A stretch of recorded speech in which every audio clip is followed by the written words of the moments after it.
Skyrock pour les militaires. En Roumanie, la brigade multinationale de l'OTAN sous commandement français poursuit l'exercice interallié Dacian Fall 25.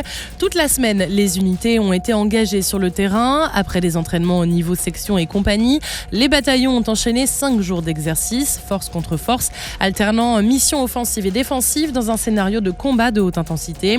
Un exercice qui démontre la capacité de l'armée française à tenir son rang de nation cadre, une capacité à faire manœuvrer l'ensemble des forces alliées et qui permet d'agir ensemble pour la défense collective de l'Alliance sur le flanc est de l'Europe.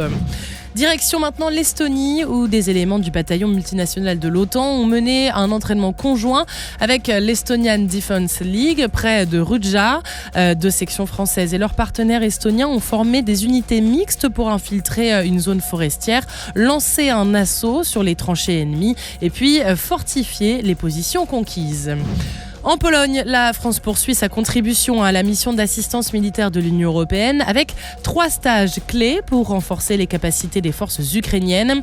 D'abord, le stage d'instructeur de combat forme des encadrants et couvre l'ensemble des savoir-faire du combattant, conditions physiques, tir, tactique individuelle, combat de tranchées et en milieu urbain, ainsi que l'instruction des chefs d'équipe et des chefs de groupe. Un autre stage forme les instructeurs de combat sur l'ensemble des savoir-faire du combattant, mais cible également les chefs d'équipe et chef de groupe aux fondamentaux tactiques et au commandement. Un autre stage est dédié aux techniques commando et la reconnaissance en profondeur jusqu'à la conduite de missions opérationnelles.